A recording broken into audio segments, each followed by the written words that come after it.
Hello and welcome. This is Aspen Talks Health, and I am Dr. Nicola Siso. Today I am joined with Stacy Tucker.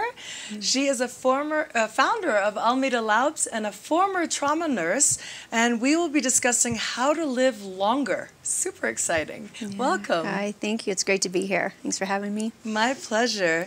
So you did a study with Dr. Rudy Tanzi and Deepak Chopra. Rudy is a researcher at the Harvard University and was one of the discovered the first genes for Alzheimer's, correct? Yes. Yeah. And Deepak Chopra, of course, is a longtime researcher and goes more in the spirituality realm of things, but needs no introduction. But you guys all did a study together, and it showed how Ayurveda, nutrition, movement, and meditation contribute to longevity. Can you share a little bit about that study?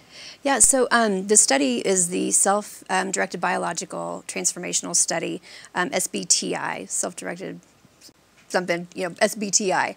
Anyway, it's a transformational study where we took about 120 participants and essentially went through a program where we utilized Ayurvedic principles for our nutrition, as well as meditation and yoga. And really to see how does that impact the healthy aging brain, how does that impact the overall health of an individual and longevity. And we're able to get some positive results with that really has guided I think a lot of people into really embracing more of a holistic lifestyle and how important mind, body, spirit actually really is woven together. Right. Yeah. Right. What were some of the takeaways? Oh gosh, for me personally, because I actually participated in the study, was and I think the reason I really wanted to be involved in it is because I've had a yoga practice my entire life and have studied Ayurveda, but also as a Western trained medical professional, really growing up studying yoga and whatnot, I really never knew whenever I was actually working with patients in the hospital how much I actually was applying my Eastern understanding of caregiving. So for me, that's one of the major reasons why the study resonated. And I thought, okay, this is finally, like, we're going to get somewhere. This is the kind of research that really is going to make an impact. And so the takeaway that, in fact, yes, you know what, having a healthy lifestyle where we eat really what's aligned with our body, our doshas, constitution, if you will, and then having a mindfulness practice or meditation, or even self-care, or just something that really gets us out of our mind and into our body and quiets things down, makes such a difference. Along with eating the right nutrition. Wow! So, I didn't know you were actually in the study itself. mm-hmm. Did they give you? Did you have a strict kind of regimen, or how did it flow? Yes. So essentially, intake was what's your dosha, identifying Vata, Pitta, Kapha, which is the Ayurveda, and then we went through kind of did some research. We had labs drawn. We had fecal samples done, and we wore heart monitors to see how that actually heart rate variability and what happened to get really strong baselines. Wow! So it was really important to be a part of the research, and it was conducted with major universities like Harvard, Scripps, Stanford, UCSD, I think Cleveland Clinic as well. So. Wonderful. Yeah. So, did the heart rate change during the meditation? Was there any? Was there noticeable changes? It does, definitely. And in this particular one, we didn't actually see that. It was a monitor that was placed on us where they just took the data. Got it. So we didn't actually get to see that, but it does work. Yeah, we know there's so many research studies that have been done on that, and so it actually does work. Wonderful. Yeah. That's an interesting study. So tell us about methylation. You know a lot about this subject. Methylation. Yes. Wow. Okay. So how do we weave it all together, I think, is really is what's so fascinating for me taking the Eastern, the Western, mind, body, spirit, and then the big takeaway, honestly, from the SBTI for me is, as a Westerner, as much as I love Ayurveda and I have my own practice, I'm a Westerner. Yeah. I'm not from India. So how do we Westernize this? How do we create a language where we can really educate everyone about how important nutrition, movement, and mindfulness actually is? So it's really important to have a healthy diet. Right. It is important to have self-care or something that gets you out of your mind, whether it's breathing, running, I don't care, exercising. So we don't have to use the Eastern Ayurvedic language necessarily. We can use other terms that are sometimes more receivable from, you know, someone from a Western perspective. Right. My passion is nutrition. It's something that's always been relevant. And for me, methylation essentially is, and I simplify everything. As a trauma nurse, I typically am just pretty much down and dirty and just get in there and simplify things because that's what people understand. We don't need to be, you know, overly complicated in how we communicate sometimes. So methylation is, to me, in my from my perspective, is how we convert our food to energy for our body to utilize. Simple. It's very simple, in a way that creates a balance that really mitigates some of our chronic healthcare states. We're seeing more and more people that their methylation is out of rhythm. I don't know if there's the MTHFR genetic mutation. I don't know. There's a lot of information, a lot of people being diagnosed with that right now. And methylation is a key variable with that rhythm. So some people will respond to the same foods differently, basically. Right. And they'll be able to either get more energy out of it or less. Correct. How do you know where you fall on that scale if you're over or under methylating? Right. So the best way is to have lab work done. And first of all, to identify that you, in fact, have the MTHFR. Now, that's just one gene. I'm sure there are more, because to the best of my knowledge, we're humans, and therefore stress can potentially trigger anyone to not be able to convert their food correctly. Do they have digestive issues from the gut, from maybe having too many antibiotics, so they're not even able to absorb the food? So whether they have the MTHFR or not, their body's out of sync, so there's the malabsorption issue. So then, with that, I kind of lost my train of thought here. That's fine. But how can you tell if you're under or over? Under or over, yeah. So with methylation and the MTHFR, a lot of times the side effects, the symptomology of what people exhibit are, I'm going to be very cautious in how I say this, but it's common knowledge that it's mental health. Okay. It's mental health issues that come up. Interesting. You had mentioned anxiety versus depression. Right. So essentially the lineup is, and there's so much more. There's your autism, ADD, ADHD, anxiety, depression, bipolar, schizophrenia, addiction. Those are some of the big ones. Right. However, if we look at those diagnoses along the continuum, if we look at, say, ADD, ADHD, anxiety, bipolar versus schizophrenia, one's a little bit more hyper. One has the depression. Okay. So anxiety and depression. So there's an under or an over methylation, and based on your body and potentially whichever genetic mutation that you have, you're going to have one or the other. So to be considered an under-methylator, typically the symptomology with that is going to be more of anxiety, whereas an over-methylator, you're going to exhibit potentially more of a depression state. Interesting. So I would almost think it's reversed. So if you're burning more, you're anxious? Well, if you're under, if you're burning less, you're anxious. if you're burning less, because the toxins build up in your body. Okay. So you have the oxidative stress. You have the buildup of toxins, essentially. So you're building up. So you're burning so much, and it's releasing so much that you're actually not able to excrete. Exactly. Ha. Yeah, because it's a buildup. Fascinating. Yeah. How?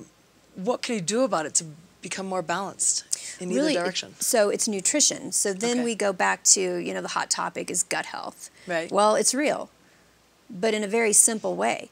If our gut isn't healthy and we're not able to absorb our nutrients, Right. then guess what?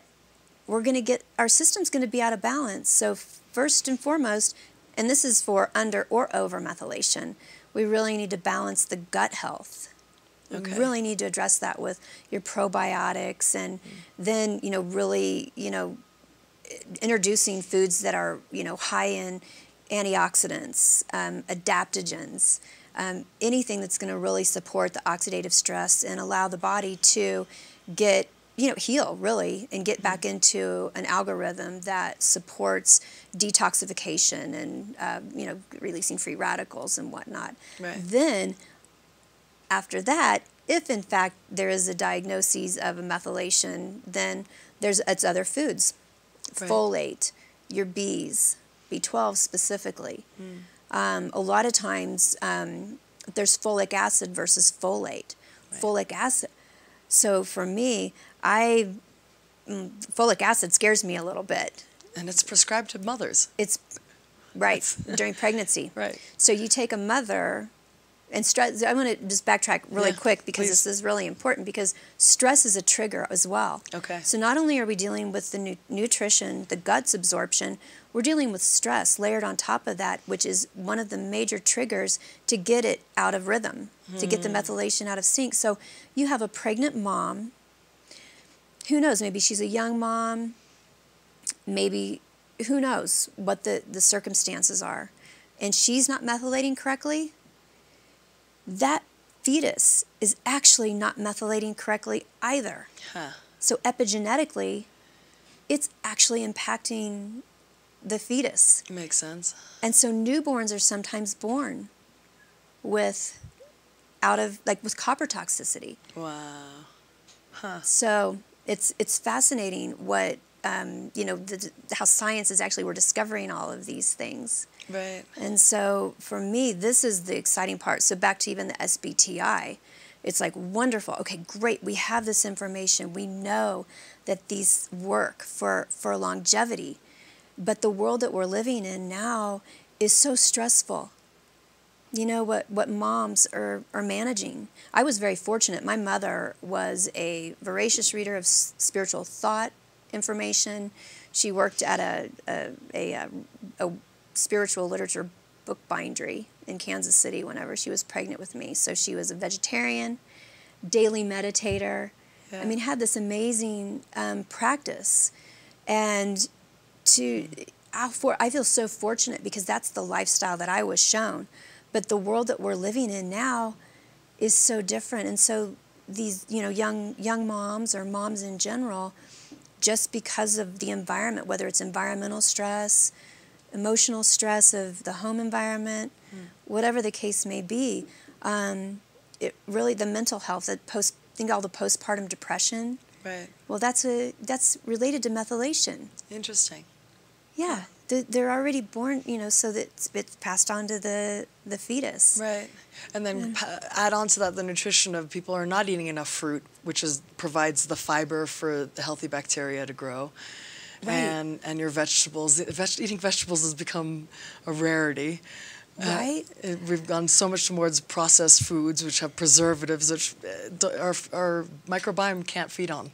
No, not at all. Right. And then to even add another layer for me is I'm concerned about the fact that our soil is depleted of its nutrients. Therefore, our food doesn't have nearly as many nutrients for us as well. Right. So, not being a fan of supplementation, I have humbled myself to saying, okay, well, yeah, maybe maybe I think there are times where supplementation actually does support an individual while maybe they're figuring out how to eat better, right. or in addition to. Correct. Right. Right. But it's Not always to replace. food. Never. Right. No. Good. It's education. We have to learn, really how to eat again. There's so many GMOs, and Yeah. it's a whole science. Right. And we have to figure out. That's true. But it's actually easy if you just think about it. You eat what grows out of the land. That's how we came out here with every utensil we need. And this is to pick. It's to pick off trees, to pick from the land. Yeah. And that gives you everything you need. Yeah.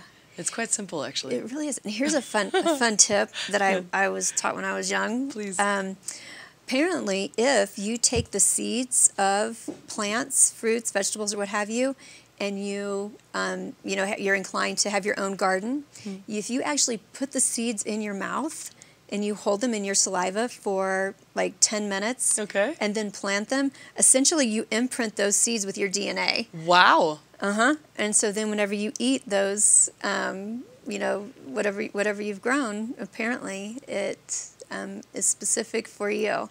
Wow. It was an old wives' tale or farmer's tale, but actually it makes sense. Like, that's how they do the 23andMe, right? You take a swab of your, so that gets soaked in. Yeah. Wow, I love that. So this is the fun things, but yeah. Texting pictures of people sucking on seeds. Yeah. Tell me about chelation. So that's the opposite kind of methylation, right? One is breaking down. Right. So actually, it's for me the chelation, and I explain things from a very I always go back to a very simple. So then the chelation process is then how does our body is it able to process the toxins? Right. So it's, heavy metal. A lot of people are heavy metal toxic now. Mercury, we hear a lot about mercury and lead and what have you. So if we're not methylating correctly, if our food isn't able to work correctly, then essentially we're not going to be able to then chelate correctly and excrete the toxins because they build up in our body. So it's like this really, just the body's so intelligent. But I always go back to the gut. Right. So first of all, if we cannot get anything, it's just like, what are we doing here? Our gut's not working, so what are we doing here? So what's the solution? What's the solution? I believe nutri-education. Okay. I'm pretty bold. I'm relatively conservative right now, but I feel personally that there's an entire new educational process that needs to happen within our healthcare system. I left working institutional medicine about a decade ago. Wow. Because I wasn't able to, I wasn't able to care for my patients in a way that I knew was safe, because I was seeing a lot of things happen within the hospitals where I didn't feel people were safe. Wow. And so I made a choice to leave, and I was pregnant with my second child. And knowing what I know about pregnancy and the stress, I was like, I'm not putting my child through this. Right. And so what do? One of the main things that concerns me is that, and I'd be curious from your training and knowledge, I understand that a lot of doctors don't really even have nutrition courses in medical school. I'm not medical. I'm holistic. I know. My whole trip, I have a PhD in holistic nutrition, so that's pretty much what we studied. Right. But this is the reality, is that doctors, nurses, I'll speak as a nurse. I took a 1-hour nutrition course in college. Wow. 1 credit hour nutrition course. So it's just not, it's not something that's really being practiced mainstream. Right. And because I want to look at the mainstream, because that's the majority of our world. These are the people that really need it. We're very fortunate. Someone who can have a functional medicine doctor that does have the education, but that's not normal. Right. That's still in a very small percentage. Yeah. So how do we create an affordable healthcare model? How do we start educating doctors, nurses, nutritionists, registered dietitians that really a whole food, plant-based diet is really a quick answer to mitigating and stabilizing someone that's in a proliferation phase of a disease process. Yeah. Yeah, it is fast too. The body heals so quickly. Like that. Yeah, within days you notice your energy goes to the roof, you start losing weight, any excess, and you start cleaning out the gut. That is the most important, as you know. Right. Yeah. And it's sad. I mean, it really saddens me because I find that people question. You know, I've had discussions where that people have been pretty rude, quite honestly. Yeah. Whenever it's like, wait a minute, no, this really works, but because of the FDA or whatever governing bodies are present, they're not really allowed to look at things sometimes this way. Yeah. I read a great quote yesterday. It was, there are two kinds of cardiologists, vegans and those who haven't read the data. Right? I was like, that is genius. Right? It's so true. Yeah. I mean, it's... right? And the neat thing, even though if you don't want to be a vegan, fine. But the thing is, if you have a primarily whole food, plant-based diet, then you can actually eat meat and you don't have the issues, the toxins. Right. It's the 3 times a day that gets you. It really does. It's congestion. It creates mucus. Yeah. You know, big fan of the mucusless diet. How we actually, you know, it creates vulnerability in the body. Yeah. Why does it create mucus, do you know? It's an inflammatory response. It's inflammatory response. Yeah. Right. And wherever the body isn't able to process, and so it just creates congestion. Yeah. And therefore a vulnerability for a disease state to start creeping in, whether it's diabetes, cardiovascular disease, which they're all related. Right. You know, for me, it always goes back to the gut, hormone, endocrine system, and insulin resistance. You know, whether it's the liver, fatty liver, it's right. You know, it's all linked together. Right. Systems biology. You mentioned to me on the phone yesterday that fat stores trauma. Can you share a little bit about that? Okay, so we can go back to the Ayurvedic principle, but also even Western. Think about when we get stressed out, our cortisol levels go up, fight, flight, freeze. Typically, cortisol levels go up, we start packing on the pounds. Well, why our cortisol levels go up typically is because we're under stress. Right.